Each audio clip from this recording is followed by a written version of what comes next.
light, law, and the quiet dialogue between the universe and humanity.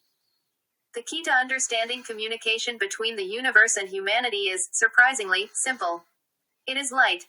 The sounds we hear and the images we see in daily life, the signals sent from spacecraft back to Earth, and even the faint traces that have filled the universe since the Big Bang, all of these are different expressions of the same essence, electromagnetic waves, that is, light in its many forms.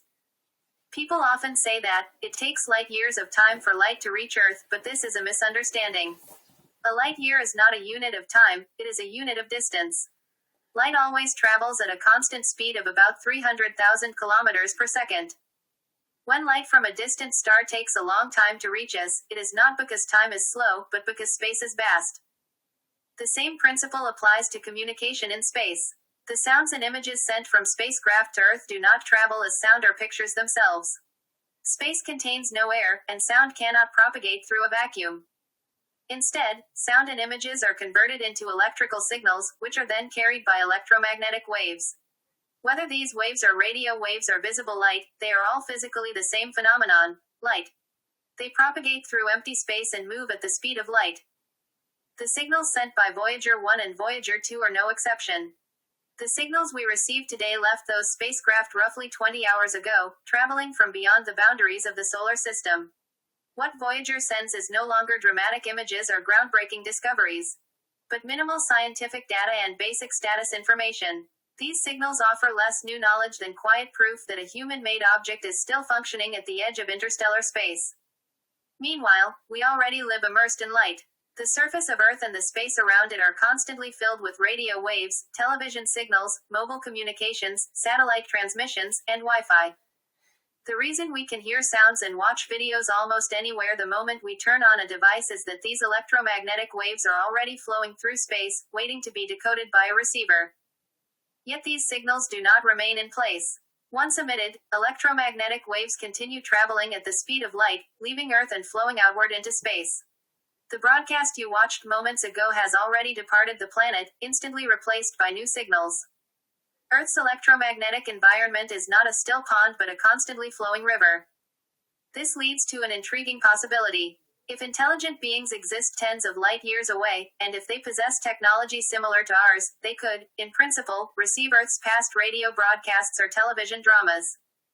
However, such signals weaken dramatically with distance and would require extraordinarily advanced technology to detect and decode.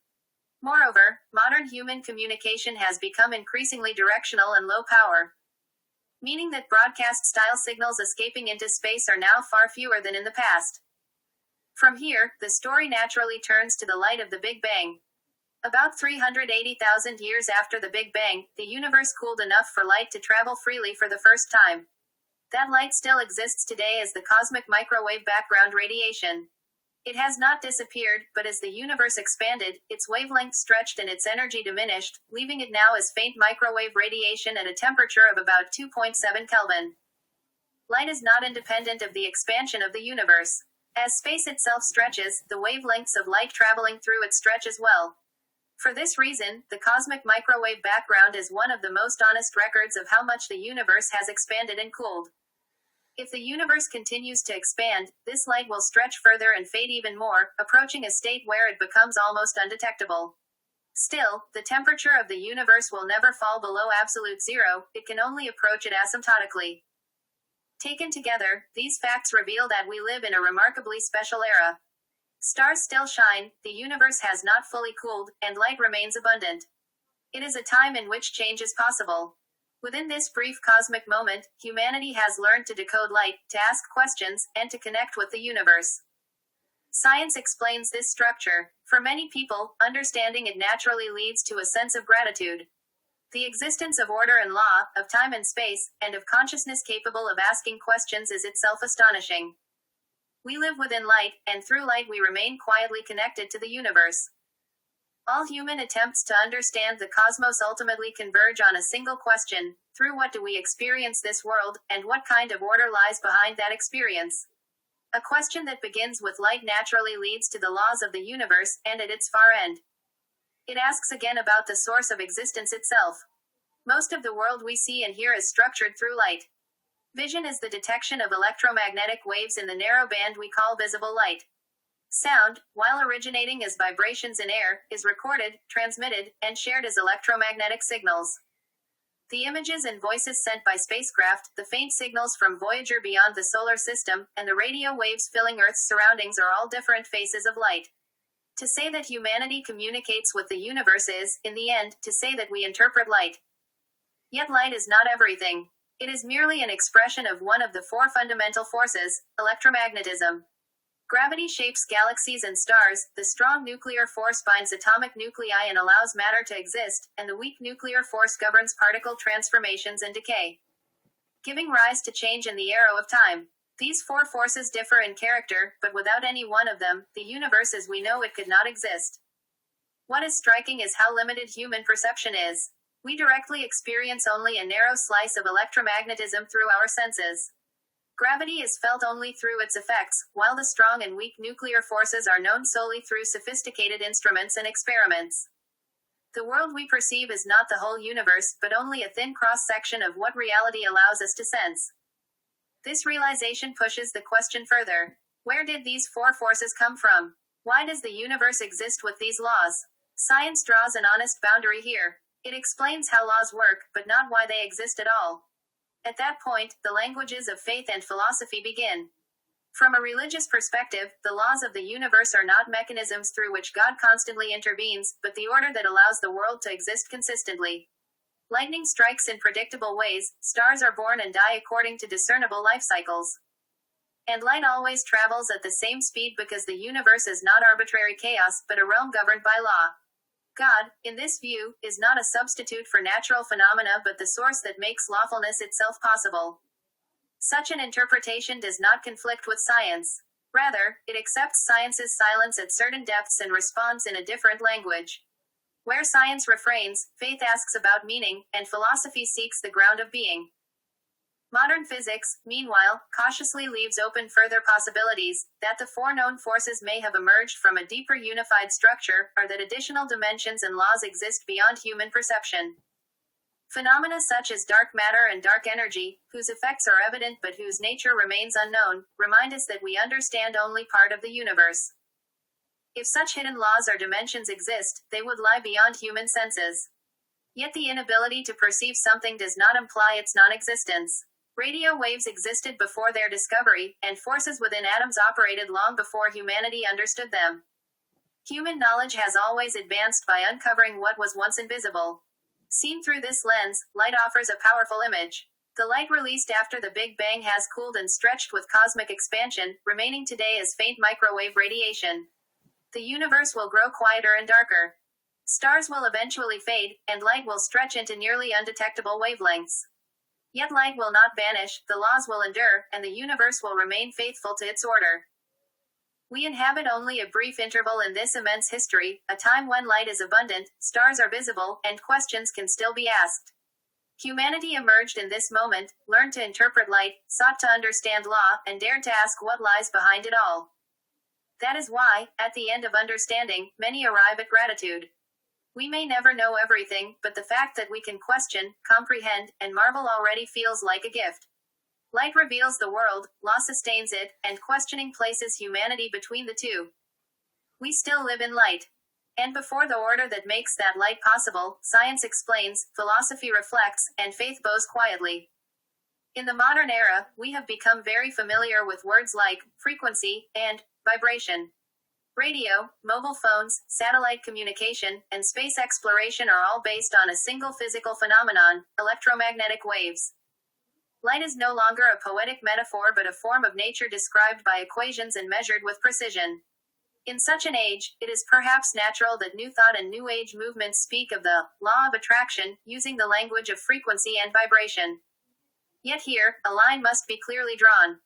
In science, frequency and vibration are rigorously defined concepts.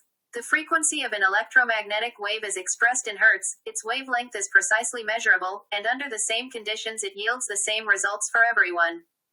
From radio waves to gamma rays, all of these are simply different expressions of a single force, electromagnetism. In this domain, light truly travels through space, carrying energy and information. By contrast, the frequency and vibration spoken of in the law of attraction have no such physical reality. They cannot be measured, cannot be detected by instruments, and do not propagate across space. This language borrows terms from physics, but it is not a scientific theory. It is closer to a symbolic way of describing human experience. Vibration is used as an intuitive metaphor to express states of mind, the quality of emotions, and the direction of thought. Problems arise when these two levels are confused. The moment one believes that thoughts literally become electromagnetic waves radiated into the universe and directly attract events, the explanation leaves the realm of testable science. Yet it would also be inaccurate to dismiss this way of thinking as mere empty fantasy. Within it lies an important insight that humans have long sensed through experience.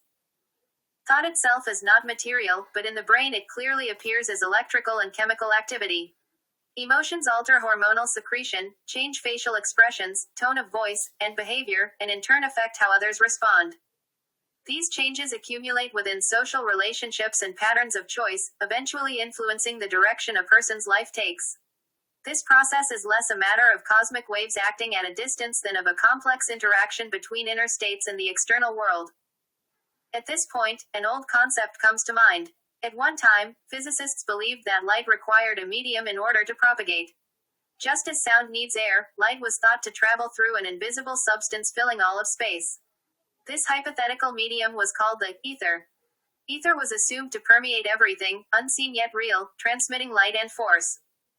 In this respect, ether played a role similar to the New Age idea of vibration. It was an invisible field posited to explain phenomena beyond direct perception. But there was a crucial difference. Ether was a scientific hypothesis, and its existence was subject to experimental verification.